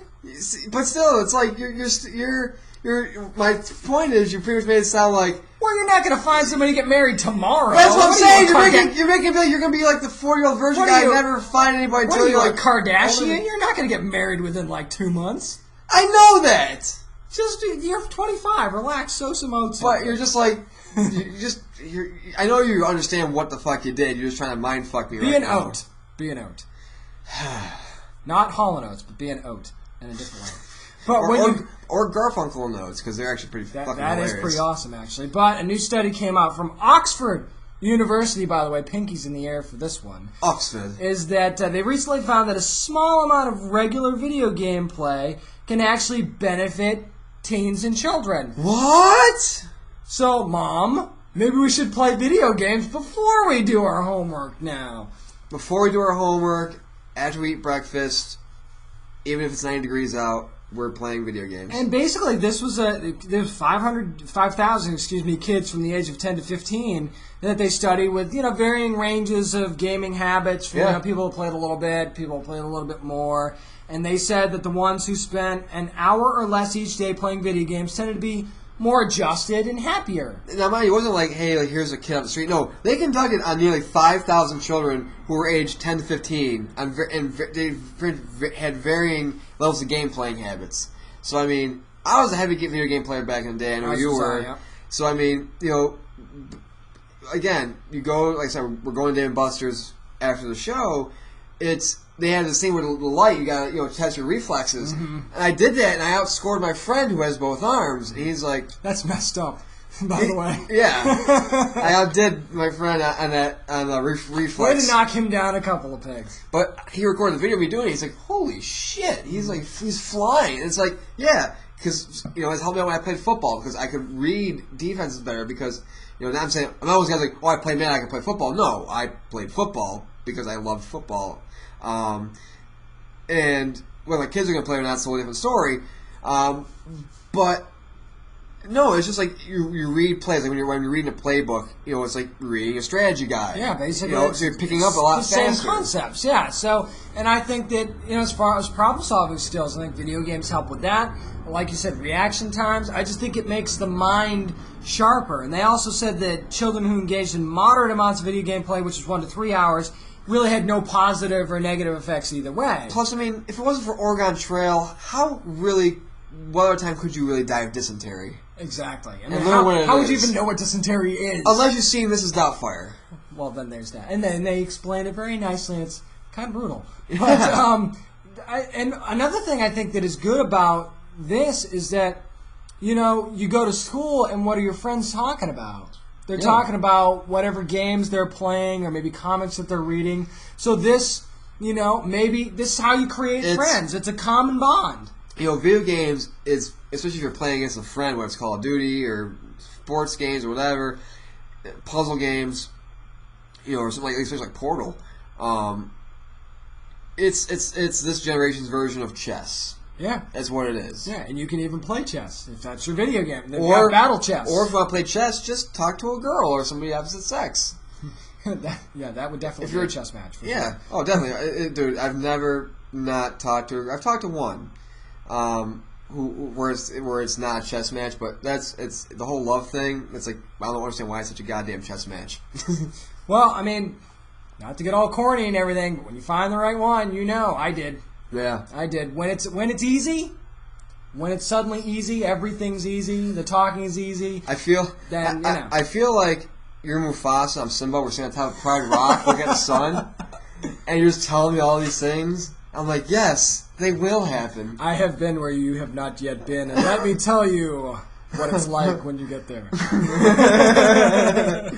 Oh, but God. No, and if you're in that position, it really is just like that. It's corny, too, because people would tell you all the time, oh, when you find the one, and I'm like, shut up. Yeah. You're just shut up. And then when you realize that that's true, you're like, whoever told you that son of a bitch was right. I hate myself right now. But that we were exactly right. But going back to the story, it's this was generation of a chess game. It's it's fun. Hey, granted, when I have kids, they're going to be active in sports. Other than football, just because I played it. I've seen too many horrible things happen. But they're gonna be active. They're gonna be riding bikes. They're gonna do whatever. And I'm gonna limit them like my parents did with me. It was an hour or so. You have your games, and that's it. I don't want them to be, especially like in a day like today where it's beautiful outside. So you're gonna be outside. I'm not gonna have you inside the Everything house. In moderation. Yeah. I mean, that's my philosophy. Everything in moderation. I don't want to limit something just because the world thinks it's not a good thing. If I think something's helping more than something else is, then that's what I'm going to do. I just want my kids to be adventurous. The reason why I have them outside a lot is I want them to be adventurous. I want them to be have a sense of imagination. Come in here inside to read and play. If you want to play games, build your imagination. But go outside and pretend you're dinosaurs in the backyard. You got to do both because we did both. We turned out good. But I mean, you also have to think about the kids too. That they suffer from allergies or all kinds of other stuff. They can't spend as much time outside. This gives them the option to give them something they can do to sharpen their minds and become more social as well. Yeah. So it helps those kind of kids too because I've got allergies, so I can't be outside all the time. And as you are in the digital age, and everything's going to be robotic within the next few years or so. Like I said, hoverboards, man. It's coming. Coding is a very important thing, and it's actually a job that's very not underappreciated, but hired in terms of, hey, we have all these coding jobs open, but nobody knows how to code. I coded for a while, and it's a scene, man. It's tough, but there's a need for that. So if you're thinking about getting into something, that would be a good thing to get into. It's hard, it's a lot of work, but it's totally cool to see finished products. And speaking of it being hard to get into something, of course, Hall H is a tough thing to get into a Comic-Con. However, Wil Wheaton came out and actually made an observation that was pretty interesting and kind of sad at the same time, and we're going to tell you what that is next. Now, it seems like the talk of San Diego Comic-Con is never going to go away, and it was an amazing year at Comic-Con, but our buddy Wil Wheaton actually pointed out something that was kind of sad, so we are here today to save the comics.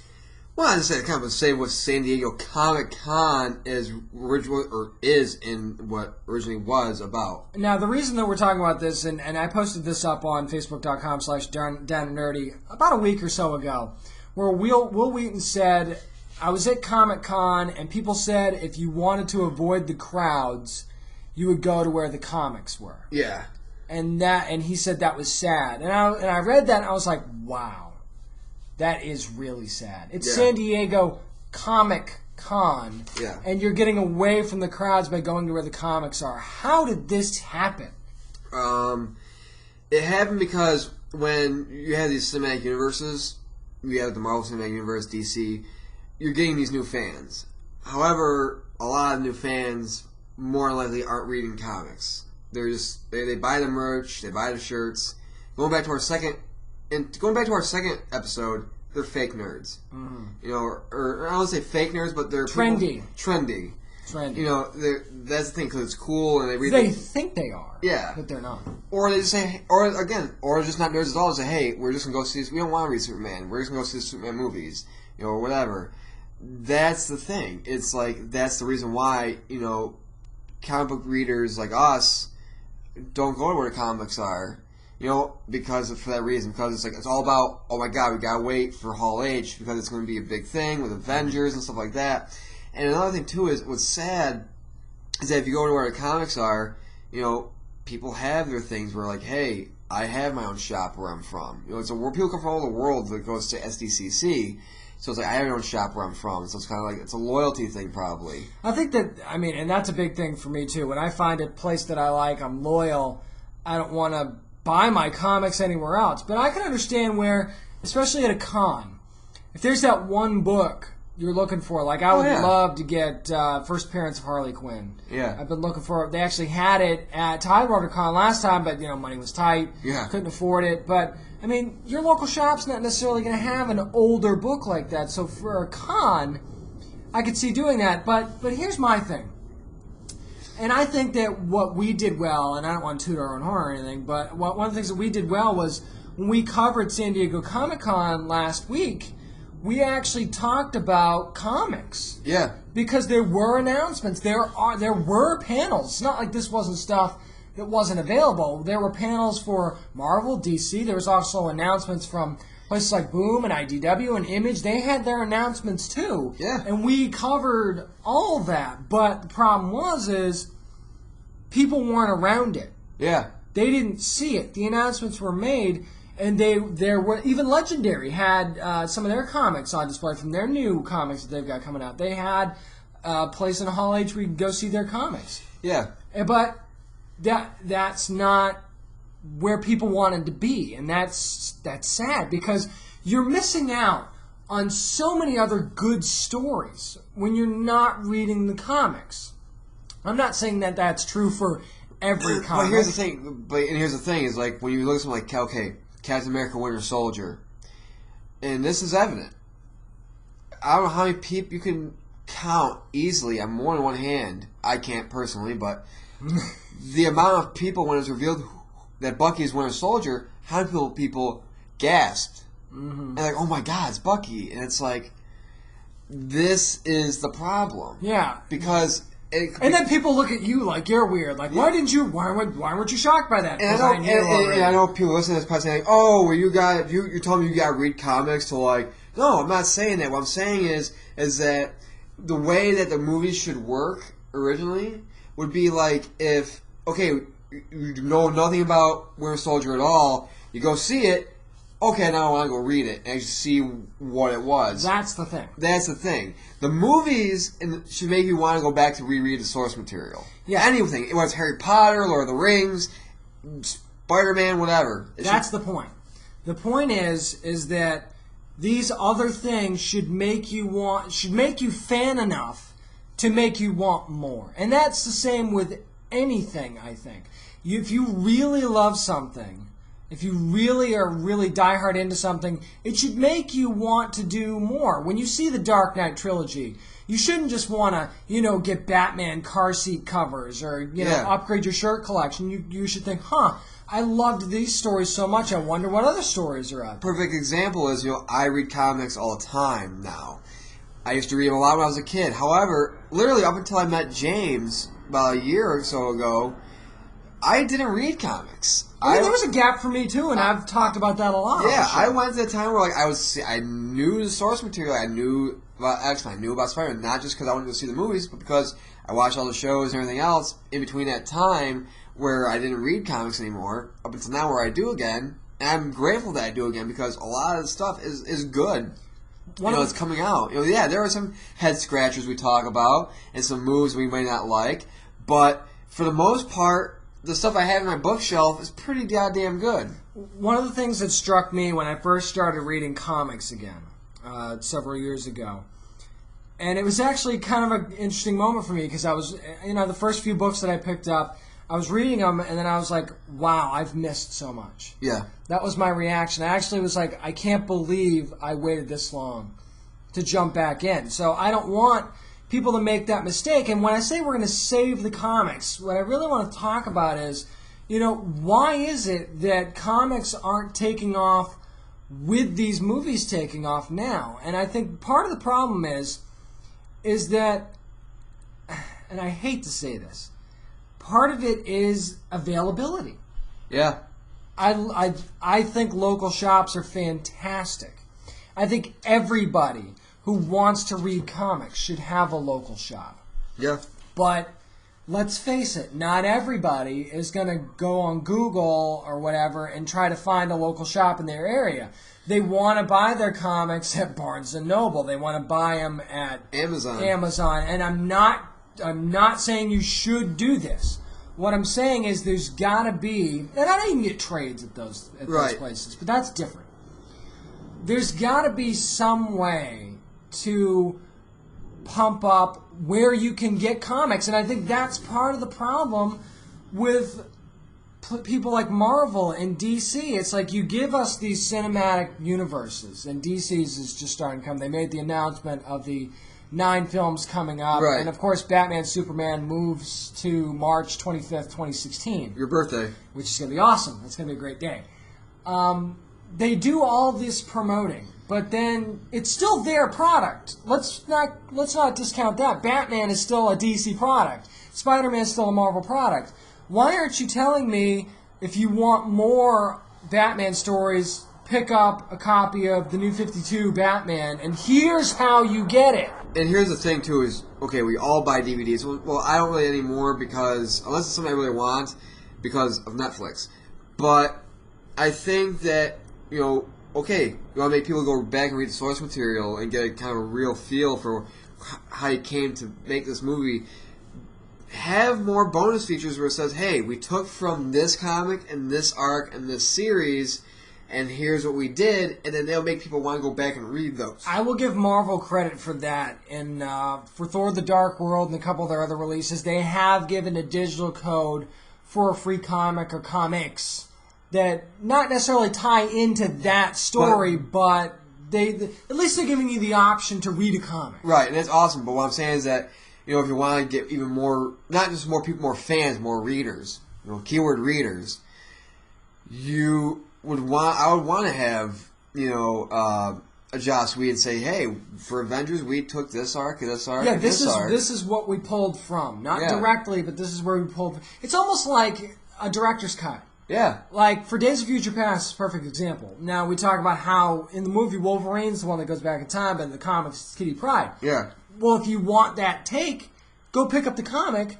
and see what they did differently, kind of thing. Now, I want to go back before I get too far, and that DC also does the comics thing, where with their animated movie releases, they have attached comics and actually episodes of animated series on there as well as special features. So I didn't want to leave DC people up like, you're a DC guy and you forgot to mention that. No, I know, it's there. One of the other things I'd like to see happen, and I think DC actually did do a great job putting the comics in the serial. That was a fantastic thing that they did. What I'd like to see is, they've got all this pre-order stuff that you can do now. We're a world of pre-ordering in games, in movies, stuff like that. Why not offer a package? I don't care where you do it. Target, Best Buy, I don't care. Why not offer a package? Give me the option to spend an extra $5 or whatever it is to get Blu-ray DVD combo pack and a comic with it, or a trade or something like that. It's attached. I don't necessarily need a hat or a T-shirt. So give me an option for a comic. Give people that option. They're doing a lot of figures now. When you pre-order at Amazon, you can get the Transformers statue or a statue from Days of Future Past. Give me the option of getting something with a comic. Why not? Why not do that? Yeah, and that's something we're seeing with Dawn of the Planet of the Apes. When it comes out, it's going to be hit at Caesar's statue kind of thing. It's going to come out with a Caesar statue. Right. And not that there's anything wrong with that either. No. But they're doing that, and it's like, okay, let's get people more interested in it. So they're giving them physical value, but what really they're not doing is they're not saying word value. We're saying like hey, we're gonna give you this little statue just to say, hey, I got this thing, but it's not like, hey, here's our director or our lead star of the movie saying, yeah, for this I took this and they had me read this part of the comics and.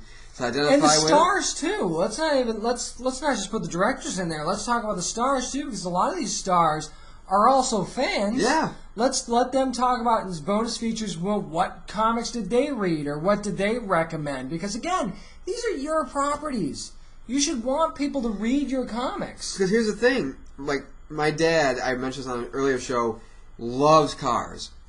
He built cars. He rebuilt cars. He built engine from scratch. He was on a pro drag racing team when I was a baby. The man knows how to turn a wrench. When I bought The Dark Knight Rises Blu-ray box set, and on it came with a bonus feature of the history of the Batmobile, he and I sat down, and he was just like, "Wow, I want to watch more Batman now." Yeah, it's like, because he knows. He's like. When they talk, because he loved the Adam West. That's what he said. That's his favorite Batmobile is the Adam West Batmobile. With you, buddy. With you. And he said he was like, I want to go watch the old Batman series now. By the way, that box set for Batman, the Blu-ray one, is going to come with a Batmobile. Not like the actual drivable Batmobile. Right, it's going to come with the model of the Batmobile from the series. So I can't wait to pick up that set. But I think part of the problem, too, and I want to see if you agree with this, is the reason why comics, especially there's two problems. One starts with there's not enough comics for younger kids anymore. Comics are so geared towards adults now. I know there are series of comics that are for kids, but to me, you need to have a progression. Let me start with let's say there's a younger Batman or Justice League run. Start off there with the kids. Then jump into a older kid, and then teen, and progress. Where's the progression to get readers interested early? I agree to a certain extent with that. I think there are. When you look at kids' comics, what do they have? They don't really have Batman. They don't, because it's really dark. They don't have a Spider-Man because it's kind of dark. And there's just stuff that they just won't understand. So they got the Power Rangers, they have the My Little Ponies, the Transformers if they want or whatever. Yeah, that's it. But I think it's because certain characters are so dark. Well, I mean, but it doesn't have to be that way initially. But still, like the Ninja Turtles comic when it came out, it was very dark. It was very brooding. But then the animated series was totally different, and that allowed kids to get into it. And then later on, should they want to branch out, go to that older style. Right, but that's the thing. Is like when take a character like Batman, right? You have a 7-year-old. How are you going to properly explain how the person became Batman? How Bruce Wayne became Batman? For kids, it doesn't necessarily matter all the time how it happened. They just know that. But you're not going to steer wrong and say, "Hey, he was left at a circus one night, and that's how he became Batman." No, you don't tell. My point is, for something like that, you wouldn't tell the origin story at all. You just jump right into a story because kids are a little ADD. They don't necessarily think about, okay, why is he Batman? Kind of. That's my second point.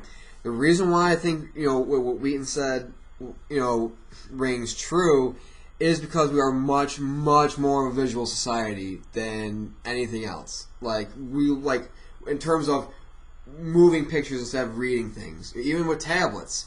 A lot of people I know, they have a tablet, they'll get the audiobook. So they'll listen to it on their computer and they'll do whatever. we have more audiovisual learners. I believe I read a stat somewhere that said like at least more than half, like at least 72% of the population are visual learners. And But you can learn visually through comics too. That's the whole point of comics, as opposed to what I'm saying books. is strict visual. Like if you're saying, okay, little Timmy, do you want to read Batman or do you want to watch Batman?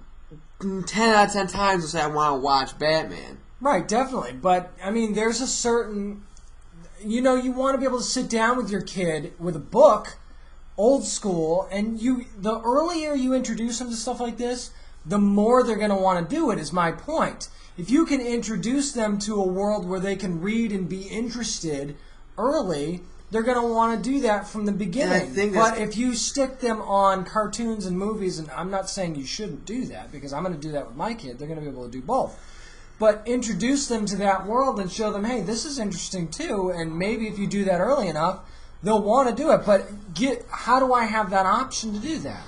Again, it comes down to, you bring the whole reading aspect and everything else. It's like kids, the attention span. It's ball here, stick there kind of thing. But it also, to me, comics also allows them, especially if you did it for a younger audience, let the imagination come in. Let them try to figure out why he's Batman. Right. I don't think there's anything wrong with that either. Once they get older, they could say, here's the character that you loved. Now that you're older and you can understand more, you want to know how he became Batman. So suddenly, it's almost like Star Wars. And I'm not saying that the newer 3 movies were any good, but it's like, okay, you grew up watching Star Wars. So you say, okay, little Timmy, now that you're a little older, do you want to know how Darth Vader became Darth Vader? And you can go back after the fact. You don't have to tell them now that Batman's parents were murdered in some dark alley by Joe Chill. You can let them try and figure out on their own why he became Batman. And then when they're a little older, you could say, okay, you want to go back and learn what happened? Now that you're a little older, here's how it happened. It's kind of like, oh my gosh, so explaining dark origins like Batman and Superman or Spawn or whatever, it's like explain it to kids. Like when my kids ask me that question, whenever that's going to be, it's going to be kind of like them asking, where do babies come from? It's the nerd equivalent. It's going to be hard, yeah. It's like when they say, when my son or daughter say, Dad, where did Batman come from? How did he become Batman? And I'm like, no. And my wife, who is also a nerd. Of course, that's going to happen. She'll also be a nerd, of course. I'll be like, ask your mother. Yeah, ask your mother. The classic parental cop-out. Yes, or it's like, Dad, why? Or just like an origin, like a horrific origin, like some sort of female character. Ask your mom. Yeah.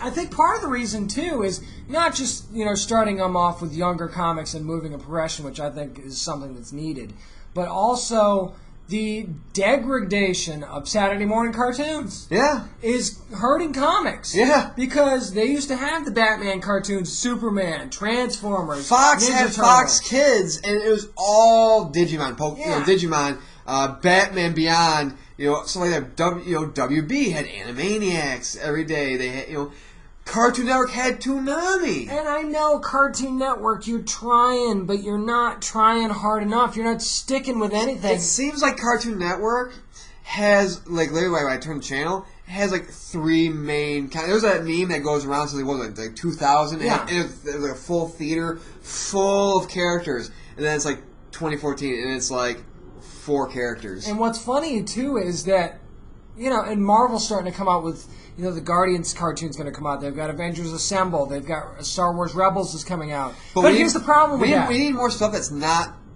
licensed properties. Here's the issue, though. They're not putting it on Disney Channel. They're putting it on Disney XD.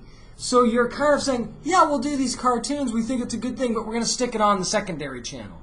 You're not giving it the attention that you could. I mean, you could easily get strong viewership for these cartoons. Well, part of that is also because it's like, hey... where you want you people to get the bigger cable premium so you can get Disney XD, whereas the one you have now doesn't have Disney XD. And I get that, but at the same time, you've got to make it a known entity before you can start selling. And the thing that I want to, or I would like to see, is like literally like everybody keeps like clamoring for it, like 90s Nickelodeon shows, 90s Cartoon Networks. Hell, like a channel. Like we have Boomerang, which is great. Like honestly, Boomerang. Yeah. Again, when I have kids, they're gonna be hooked on Absolutely. around Boomerang. You know, we need that channel. Like, I want a channel other than Boomerang, to sit down with my kids and and my wife as well. You know, when that happens, and say, hey, let's watch 90s Nickelodeon shows. Let's watch shows. That's why I love like me personally, and not just because of I'm not a fanboy or whatever. Like you're a fanboy or whatever. It's no, if like when I have a girlfriend or I have a wife, I want to be able to, and more odds likely are we grew up at the same time. I'll be like, hey, let's sit down and watch Ed, Edd n Eddy. Let's sit down and watch Salute Your Shorts, or whatever. My wife loves cartoons, and she gets frustrated that there aren't enough good ones either. We watched the new Ninja Turtles cartoon the other day. So we sat down and watched the new Ninja Turtles cartoon the other day, and while it was okay, we both kind of agreed that this just isn't as good as the other cartoon was. And I'm like, is this really going to make my son want to go pick up a Ninja Turtles comic? Probably not. Right. So, I mean, I think that that's a huge part of why comics aren't doing as well. And I know price point's an issue now, too. I know that doesn't help, but what is it that's going to make comics interesting to the point where you're going to fill your not necessarily fill your table, but get more traffic to your tables and your booths at Hall H? What's it going to take? I don't know. I think it's probably going to be like, if you're Marvel, like, hey, if give us something other than the panel itself. Like, okay, Hall H is you wait a long time, days or hours or whatever, for a panel.